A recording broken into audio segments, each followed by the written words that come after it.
नमस्कार, मैं पंकज प्रसून। दोस्तों, अब तक आपको ये खबर मिल चुकी होगी कि राउज एवेन्यू कोर्ट ने अरविंद केजरीवाल को जमानत दी।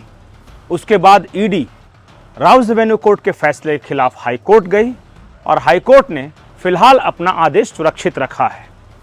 लेकिन इस दौरान कोर्ट के अंदर जो हुआ और जो कहानी डेवलप हुई उसके बारे में शायद आपको जानकारी नहीं होगी।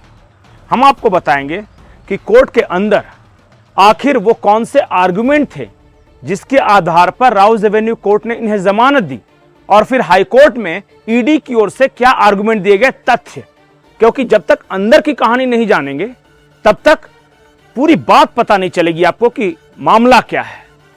वैसे जैसे ही राउज एवेन्यू कोर्ट द्वारा केजरीवाल को जमानत देने की खबर बाहर आई, शीश महल सजाया गया, पटाखे शटाखे सब रख लिए गए थे और सोशल मीडिया के पहलवान जो थे अपनी अपने तरफ से ताल ठोकना शुरू कर दिए थे कि ये हो जाएगा, वो हो जाएगा, क्रांतिकारी आ जाएगा, मोदी का एक और बड़ा राइवल बाहर आ जाएगा, अब मोदी सरकार उखाड़ फेंकेंगे। बहुत तरह के आर्गुमेंट दिए गए, लेकिन फैक्ट्स का क्या है, कहानी क्या है, वो सब हम आपको बताएंगे। लेकिन उससे पहले आप हमारे चैनल को सब्सक्राइब कर लें और इस वीडियो को लाइक कर लें। दोस्तों, सबसे पहले हम आपको बताते हैं कि जस्टिस न्याय बिंदु, याद रखिएगा ये नाम, जस्टिस न्याय बिंदु राउज एवेन्यू कोर्ट की जज थी, वोकेशनल जज हैं वो। इससे पहले ये रोहिणी कोर्ट दिल्ली में जज रह चुकी हैं। और पता है, अरविंद केजरीवाल की जमानत की खबर ट्विटर पर सबसे पहले किसने ट्वीट की? इंदिरा जयसिंह। ये नाम आप लोग में से बहुत सारे लोग नहीं जानते होंगे। घोर लेफ्टिस्ट वकीलों की श्रेणी में टॉप पर हैं इंदिरा जयसिंह और वो लेफ्ट और कांग्रेस की अक्सर मदद किया करती हैं। दूसरी और महत्वपूर्ण बात कि ईडी ने दिल्ली हाई कोर्ट में कुछ विस्फोटक खुलासे किए हैं। खुलासे ये हैं कि रोहिणी कोर्ट के जज ने, यानी जस्टिस न्याय बिंदु ने, जो ईडी द्वारा पेश डॉक्यूमेंट्स थे उसे पढ़ा ही नहीं, डॉक्यूमेंट्स को बिना पढ़े हुए जमानत दे दी। और इतना ही नहीं, जब ईडी के वकील ने जिरह किया तो जस्टिस न्याय बिंदु कहती हैं कि मेरे पास इस मौके पर डॉक्यूमेंट्स, 1000 पन्नों का डॉक्यूमेंट्स पढ़ने का टाइम नहीं है। इतनी जल्दीबाजी क्या थी भाई? इस मौके पर वो मौका क्या ऐसा था कि बिना डॉक्यूमेंट्स को देखे हुए, फैक्ट्स को चेक किए हुए जमानत दे दी गई। दूसरी और महत्वपूर्ण बात कि ईडी ने तर्क दिया कि जस्टिस ने इन्हें जमानत देते वक्त एक महत्वपूर्ण बात कही है। उन्होंने कहा है कि ये यूजलेस, यानी कि इस डॉक्यूमेंट का कोई महत्व नहीं है, महत्वहीन डॉक्यूमेंट्स हैं जो ईडी की तरफ से पेश किया गया। अब ईडी का तर्क यह है कि जब जज साहिबा ने देखा ही नहीं कि डॉक्यूमेंट्स के अंदर क्या है, क्या लिखा हुआ है, तो उन्हें कैसे पता कि यह महत्वहीन या यूजलेस है? इसका मतलब ईडी का कहना है, जो हाईकोर्ट में तर्क दिया गया, कि पहले से ही माइंड बना के आई थी कि कोई भी तर्क कुतर्क देते रहिए, सारे फैक्ट्स पेश करते रहिए, मैं आज जमानत पे फैसला करूंगी। यहीं से एक सवाल खड़ा होता है कि आखिर जस्टिस न्याय बिंदु, जो राउज एवेन्यू कोर्ट की जज हैं, वो केजरीवाल को जमानत देने के लिए पहले से pre determined, the so called pre determined क्यों थी? आखिर राज क्या है? अब सोशल मीडिया पे तरह तरह की चर्चा है। लोग पूछ रहे हैं मैडम कितने में? अब इसका मतलब क्या है मुझे नहीं पता, क्या है, कौन वकील है, किसने प्रेशर बनाया। लेकिन ईडी की तरफ से जो आर्गुमेंट पेश किए गए हैं दिल्ली हाई कोर्ट में, चूंकि राउज एवेन्यू कोर्ट के फैसले के खिलाफ दिल्ली हाई कोर्ट गई, वहां से ये जानकारी निकल कर आई है और हम अपने स्क्रीन पे वो जजमेंट लगा रहे हैं जिसमें जज ने साफ कहा कि मेरे पास इस जंक्शन पे आपके दिए हुए डॉक्यूमेंट्स पढ़ने का समय नहीं है। ये जजमेंट में है। एक और महत्वपूर्ण बात,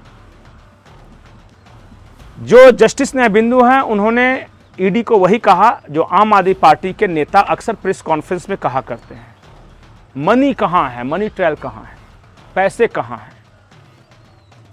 अब ईडी ने कहा तो पैसे तो गोवा के चुनाव में खर्च कर दिए, तो उन्होंने कहा कि खर्च कैसे किए, कहां कहां खर्च किए, आप पूरी बात बताइए, क्योंकि समय बहुत ज्यादा हो गया है। और इतने लंबे समय तक आप सिर्फ कहानियां नहीं बना सकते, मुझे फैक्ट्स बताइए कि यहां से इतने पैसे लेकर गए हैं, उन्होंने इतने लिए और इतने खर्च किए, और खर्च किए तो किसे किसे दिए। सिर्फ एक एड एजेंसी के कहने पर हम किसी राज्य के मुख्यमंत्री को जेल में नहीं रख सकते कि हमें पैसे रिसीव हुए थे आम आदमी पार्टी की ओर से। दूसरी बात जो राउज एवेन्यू कोर्ट में कहा गया वो ये कि ईडी के पास सारे डॉक्यूमेंट, सारे फैक्ट्स तो जुलाई 2022 में ही आ गए थे, तो फिर अरविंद केजरीवाल तक पहुंचने में अगस्त 2023 क्यों लगा ईडी को? ईडी ने इतना समय क्यों लगाया? पहले ही उनकी गिरफ्तारी क्यों नहीं हुई? अब इस तर्क का जवाब ईडी के पास नहीं था। तो दोनों और अंदर की कहानी जब समझिएगा तो पता चलेगा कि क्या ईडी के इन्वेस्टिगेशन में कहीं लूपहोल्स है, क्या जो राउज एवेन्यू कोर्ट की जज हैं वो पहले से तय करके आई थी कि आज बेल देना है? उन्होंने डॉक्यूमेंट्स क्यों नहीं पढ़े जो ईडी ने पेश किए थे? वो फैक्ट्स क्यों नहीं जांच किया?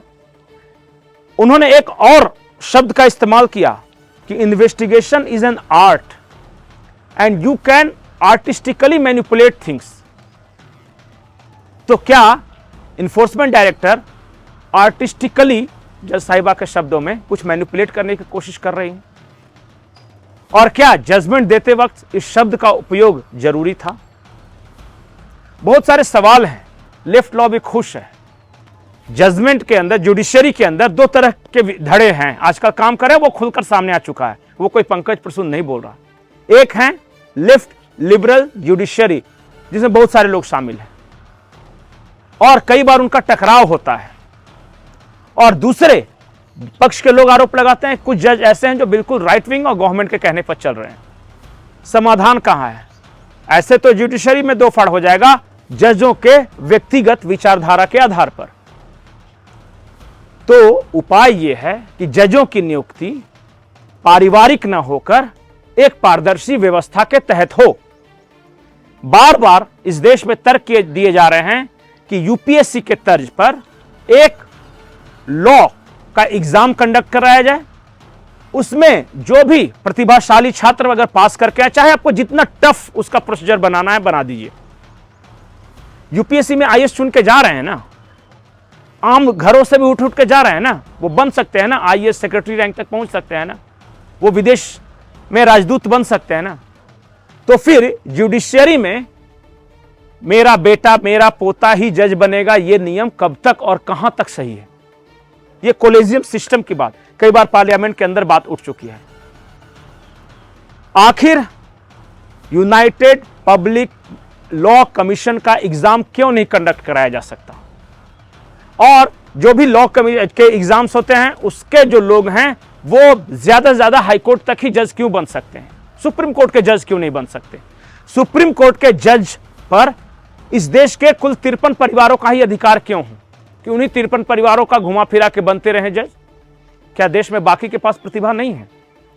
सवाल छोड़े जाता हूं, जवाब आप दीजिएगा। क्या जुडिशरी में सड़ांध है? क्या सबसे ज्यादा करप्शन अगर कहीं है तो जुडिशरी में है? क्योंकि एक जज के सामने एक पेशकार पैसा लेता रहता है। क्या जो बात आम लोगों को पता है वो किसी जज को पता नहीं?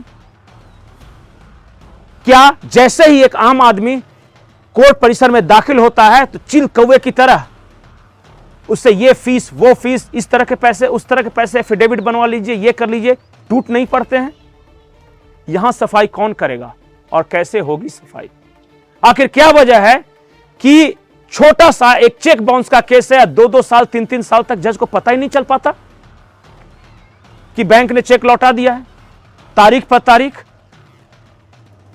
अगर आप 20-20 हियरिंग 22-22 हियरिंग के बाद यह नहीं बता सकते कि कौन सा पक्ष सही है कौन सा गलत सही है, तो आपकी मेरिट पे सवाल है।